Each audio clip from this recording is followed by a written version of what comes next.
Today we're going to be talking about smart investing, healthy habits for success. We're going to be talking about some healthy habits to help you save for retirement. Cover some good habits you may want to implement and some bad habits you may want to avoid.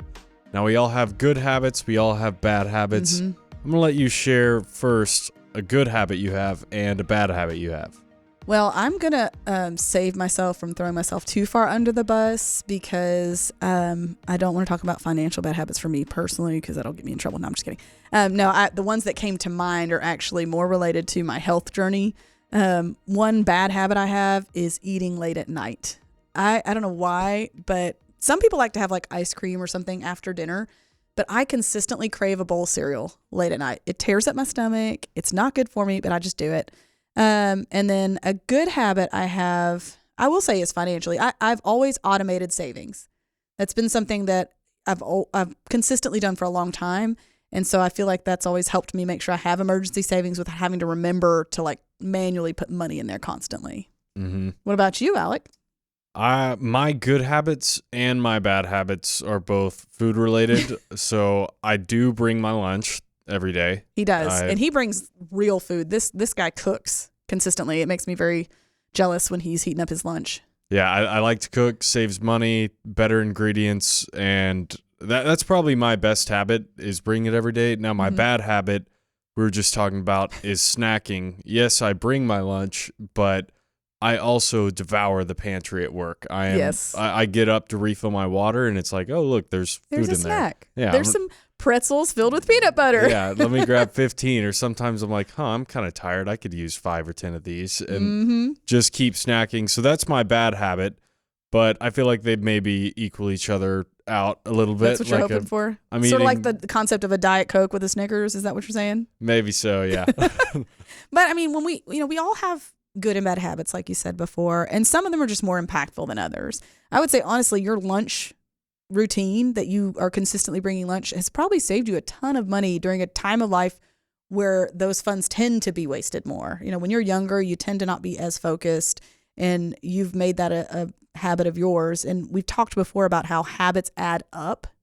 And since you used the phrase smart investing, for those that are listening, if you've ever heard of like SMART goals, it does kind of apply here too. Specific, measurable, achievable, relevant, and time-bound is what that acronym stands for. And some of the things that we're talking about here, it would be good for you to create SMART goals when it comes to your finances while you're trying to build those habits. So again, it's specific, measurable, achievable, relevant, and time-bound are the words behind that acronym. So while we're going through this, think about those two. But, what are some healthy habits that you kind of, when you're talking with clients, what are the healthy habits that we usually talk to them about? I think setting realistic goals is a good start, because if you don't have any habits and you need to build some, that is the first key to everything. We were talking about health and eating, and I think it's a really good goal to just say, hey, I'm going to start bringing my lunch. Or if you're into fitness or you're trying to get into fitness, hey, I'm going to start walking after work. Then who knows, the next day you might start running on that walk, and then you might start doing it multiple times a week where you're just like, now I'm a runner. And I think that consistency of starting small, it's going to make you want to do more and more. And when it comes to finance, it's the same thing. It's, hey, I'll start saving $50 a month. Then maybe I'll start saving 100. Maybe I'll start throwing it into retirement. Set realistic goals that are going to grow and build on each other that I can achieve. And it's not this huge mountain that I have to start right off the bat. It's not a full court press every single time because you're going to get exhausted when you do that. And I think a great place to start with savings habits is, like I talked about before, those systematic things that you can set up and using your employer plan. If you have access to an employer plan, you have access to the most powerful tool for building wealth that exists in the United States. So take the time to use it. Make sure you're getting your match at minimum, but if you've got wiggle room, put even more in there. Another thing that I think is really important is continuous education. If you are always focusing on growing your knowledge, I think the things that you focus on grow, good or bad. So if you're, trying to lose weight and all you can think about is food all day long, or, I don't know what other thing might be other people's problem. Food's always my biggest culprit. But if I'm sitting there obsessing over my food instead of learning how to use food properly, it's going to derail me. Whereas if I learn which foods serve my body, which financial decisions serve my goals, then I'm more likely to get to those goals. Yeah, continuing your education and having knowledge, it's going to only help you because you're going to understand why you're doing what you're doing more. Mm-hmm. And I think a big part of that, you mentioned being in your employer plans or in IRAs. One thing you don't want to do is pull out of that. You get taxed, you get penalties. And if you see the market go down, a lot of investors, they will freak out and think, oh my gosh, I'm losing all my money. And then they'll want to pull money out of there. Well, one thing you got to realize, the market tends to bounce back. And when it goes down, that can really be a good time to get in the market because the prices of shares are down. You're getting that dollar cost averaging, lower share prices, and pulling out is only going to hurt you because let's say you pull out after 2008, then a few years later when the market's way higher than it was at that bottom of the market after the market crashed. Well, now the market's 2 times as high and you bought out low and you're buying in high. Yeah, and I think sometimes people don't realize that even if you just leave it alone, it's got a better chance of recovering than if you do pull out. There were some people during COVID, just like 1 or 2 people that would make comments like, oh, well, my 401k is a 201k. And what I would ask them is, did someone steal the shares? Because they were in well-diversified portfolios. Let me be clear. If you bought like a single company stock, that's a different conversation. But if you're well-diversified, if you just left it alone, those shares have not disappeared. And most of those funds have hundreds of companies in them. Just leave it alone. Let it run its course. It will likely rebound if you look at history. We can't guarantee that, of course, but historically, they tend to rebound. So if you have panicked and sold, you're right. People tend to wait too long to get back in when they sell based on what we've seen. So staying the course and understanding your why is really critical for your success. It is. And that kind of segues us to the unhealthy investor habits. And that's one of the big unhealthy ones is overreacting to the market and seeing it go down and thinking, well, I need to sell because it's going to go down to zero and I'm going to lose all my money. Just stick the course, stay in the market.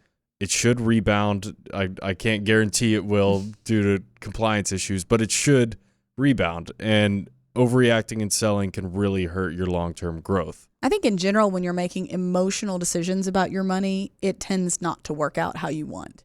I think logic has to win when it comes to our finances. And that's one of the challenges we all face is that when we're going through something really challenging, we kind of throw logic out the window sometimes and we fly by the seat of our pants and make decisions that we wouldn't have made if we would have paused and taken a breath. That's for whether it's spending money or investing, that tends to be the case.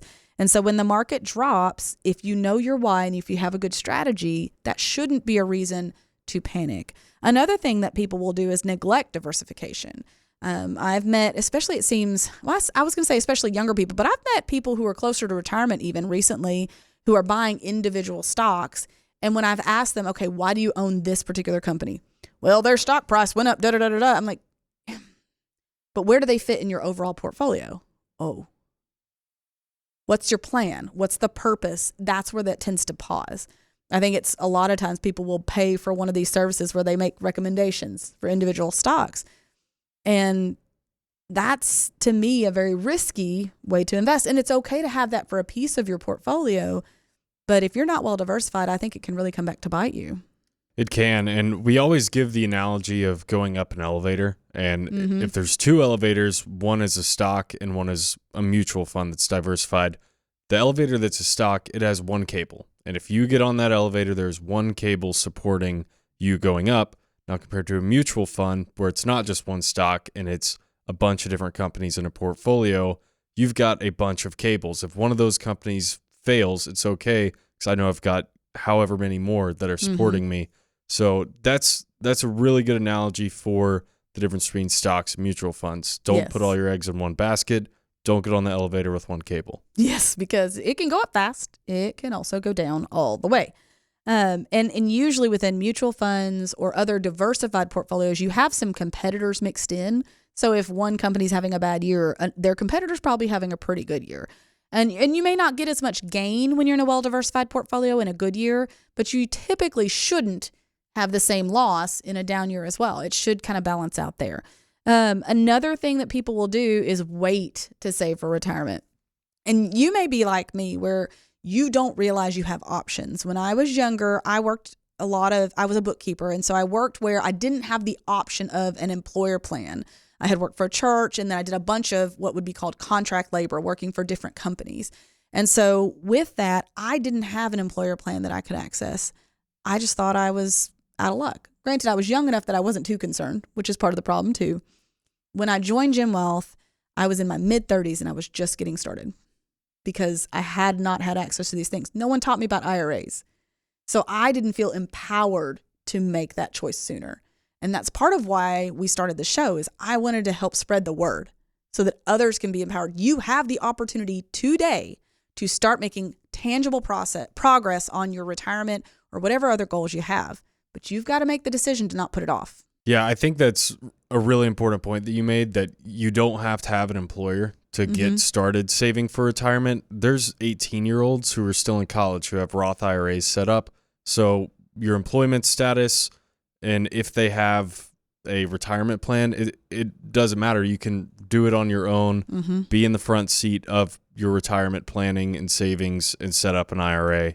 And like you said, it's very important to get in the market early, because having that compound interest for 10 years compared to, let's say I started at 20 years old, 30 years old, when you turn 65, that can be $1 million difference depending on how much you're putting back, just because you had 10 more years in the market. Now, also I want to kind of talk to those who, like me, started late. Today's better than tomorrow. Tomorrow's better than next week. So if you haven't gotten started, start today. If you have an employer plan, you should be just coming out of probably open enrollment recently. So you may have missed that boat for this year, but I would encourage you to get with your HR manager and see what they've got. And then if you don't have access to that, you can always start an IRA. Get with your financial advisor and get started. So some practical tips and tools that we would like y'all to walk away with. We've covered one of them, Teresa did, setting up some automatic contributions.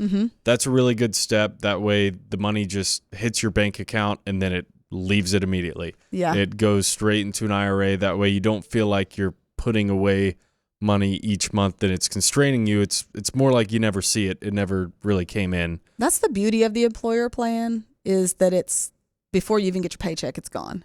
And you just learn to live within the budget that you have left over. But you can do that with savings. You can do that with paying something off quicker. You can set up automatic payments to pay off debt. So there's a lot of different ways you can use systematic, I call it the easy button, in your life. So if you can automate it. I'm going to be honest, I even have my tithe check automated because I don't carry a checkbook with me anymore. And so it just comes out of my bank account and sends a check to the church so that I don't miss it. I'm kind of that way. I love me some automations. Another little tip is using budgeting apps. There are tons out there. I'm not going to tell you a specific one that I think is the best one because everybody's different. I am an old school Excel. I say old school. It's not too old, I hope. I use Excel because I used to be a bookkeeper. That's kind of the software that I'm most comfortable in. But there are a lot of people who find that those digital tools are more efficient for them. So I don't really care what you use. Just track it. Yeah, I agree. Just get something going. However you need to track it, go ahead and track it. The final tip and tool I have, consult with a financial advisor. I think that we talked a little bit about it earlier when people will pull out of the market because it's their money. They're emotionally tied to it. But having a financial advisor who they are emotionally tied, but not as much as you, they can kind of look back from a third-party view and say, hey, it's okay. We've seen this before, but we know it's going to rebound. This happens. You don't want to sell when it's low, and kind of being able to emotionally maybe calm you down. It can be a good thing. And sometimes we can offer strategies that you wouldn't know about. I was talking with somebody today. The person is in a crazy situation. They have to pull out from their IRA. They have to. It's a situation that's not ideal, but having a financial advisor in their life, we talked through, okay, listen, when we're recording this show, it's October. I said, could you take half of it this year, half of it next year? It splits it up for tax purposes. It splits up the penalty, all of that stuff. Could that work? So offering an alternative. I had another time where a client was like, oh, the market's killing me. I can't take it, da-da-da.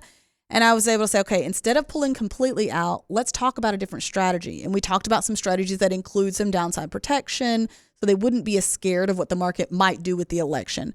So there are strategies that your advisor can come up with that maybe wouldn't have even been on your radar because you don't even know what products are out there, what things might work for you. So having somebody to advocate for you and coach you through those things, I feel like is critical. Well, now that we're getting to the end of our time here, I'll go ahead and give my 2 cents. And my 2 cents are being aware of your good and bad habits is essential to your journey to financial independence. So make sure to ask yourself, what are my good habits? What are my bad habits? What can I work on? What can I get rid of? And just be financially aware of where you are at. And I think if I were to give kind of a too long didn't read version of what we talked about today, you've got to know yourself. And once you know yourself and you take the time to evaluate what needs to be worked on, you can create a plan for attacking it. That's the key. You can't just sit here and go, man, it'll never get better. You're right. It never will. But if you say, all right, I can change one thing. I can start participating in my employer plan, or I can start, cutting back on this area where it's not serving me well, then you are on the way to greatness, in my opinion. Well, thank you for joining us today on Talking Sense. We hope we gave y'all some valuable insight and some good habits to take home with you. If you want to find more of our content, look on anywhere you find podcasts, on YouTube, on Facebook. We're constantly dropping episodes, so go find those episodes, listen to them, and we're looking forward to seeing y'all again next week.